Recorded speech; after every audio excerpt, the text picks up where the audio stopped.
latest update in Palia brought us the new Alchemist Cottage housing system. And with a brand new housing system brings all kinds of new ways that we can be creative in our building. Today I'm going to be focusing on the new stair item that comes with the new housing system. I'm going to show you how I created this under the stairs half bathroom build. But this build doesn't necessarily have to be a bathroom. It could be a pantry in your kitchen. It could be a place for you to put your storage chest. It's a great base for all kinds of different creative ideas, but it's going to give you a great build idea that fits perfectly underneath the new staircase. Now, it's important to note before we get started, unfortunately, this build does use glitches that will not be switch friendly. Your supply list for this build is going to be 6 stone wall pieces, 3 stone floor pieces, and 82 stone pillar pieces. And yes, that is a lot of stone brick you're going to be using. You're going to get started by stacking 2 of the wall pieces vertically and then create a separate stack of 2 more vertical wall pieces. Next, we're going to lay down our first floor piece, and it's important to make sure that your floor piece snaps to the wall piece and not the ground. And you can check and make sure that this happens by picking up your wall piece by the very first piece you laid down. Then we're going to build off of our first floor piece by attaching the next 2 floor pieces.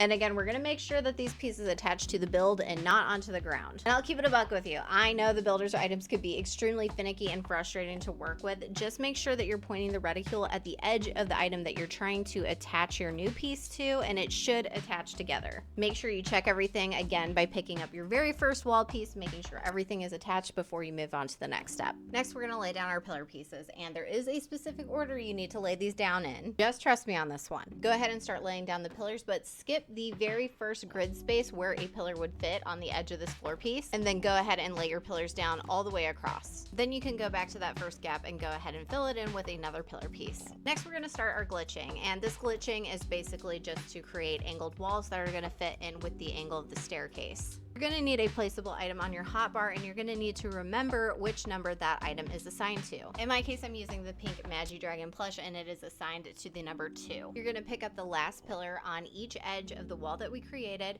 You're going to scooch it away from the build, but you're not going to click to place the item down. Instead, you're going to hit 2 on your hotbar where your placeable item is assigned to. That's going to pull your item out of your hotbar and ghost the item away from the build. Technically, that item is still there. It's still a part of the build, but it's temporarily moved out of the way. Next, I'm going to add another pillar where the old pillar was placed. I'm going to press Z to get into free placement mode, and I'm going to place this pillar slightly higher than the pillar that was sitting there before was. And as a visual guide, when I place these, I actually use the first line on the stone pillar, and I kind of try to place it centered to that first section, that first brick section in the previous stone pillar, to kind of create like a brick lay pattern. It's just a good existing reference point while you're in free placement mode to help you create these angles and keep them somewhat even while you're working. Next, you're going to keep adding the pillars. You're going to keep that brick layer method going so that each new one stacks a little bit higher than the previous one.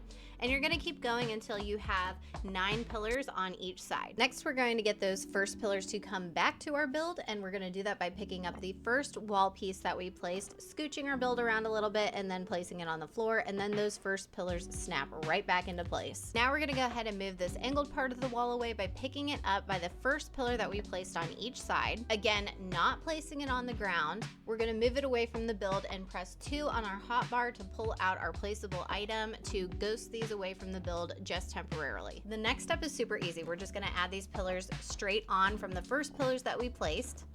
We're going to add an additional 8 pillars to each side, so it'll be 9 total, matching those angled pillars we created. Once you've added all 8 of those pillars to each side, that's going to account for the base of the angled parts of the wall. Now we're going to start to flatten out the wall to go with the flattened out area of the staircase. We're going to do this by adding an additional 7 pillars to each side, and we are going to immediately stack another set of pillars on top of those, making the walls totally straight. Once the last stone pillar is placed, you're going to bring out another wall piece, line it up with your last stone pillar on the inside of the wall, and then stack another wall piece right on top of that. As a side note, I did at some point move my build around to snap the angled pieces back into place, which is why you see them in place here. Add another pillar next to the wall piece and stack another pillar on top of it. Grab the final wall piece and slide it in right behind that pillar. And then the last thing we're just going to do is temporarily move the wall piece out of the way, again by ghosting it, pulling it off of our build, moving it slightly away. Don't set it down. Press 2 on your hotbar to pull out your placeable item. And then we'll just clean up this edge of the build by adding 4 more pillars with 4 more pillars stacked on top of those. Go ahead and grab that first wall piece that you placed in the whole build, scoot your build around again, and watch that wall we ghosted snap right back into place. Now, I know what you're thinking. If we built this entire thing outside of the house, how are we going to get it inside of the house?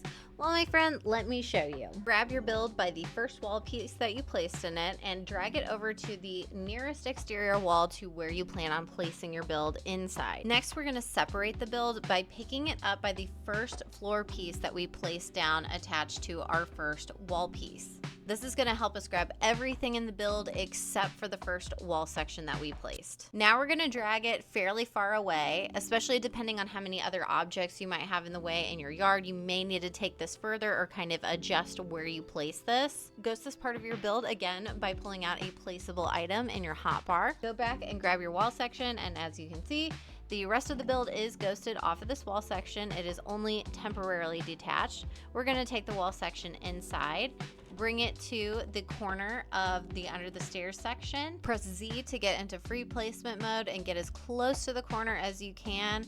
Place your object down, and the rest of your closet will snap right back into place. And that's really all there is to it. Like I said, you could use this for a pantry or a storage closet. I used mine as a bathroom. You could also use it as a bedroom for an orphan with an unusual scar. Anyway, I hope you enjoyed this tutorial. I hope you found it helpful and inspiring. And if there's anything else you want to learn how to do or have any other ideas for future videos for me, let me know in the comments below. Goodbye and happy building.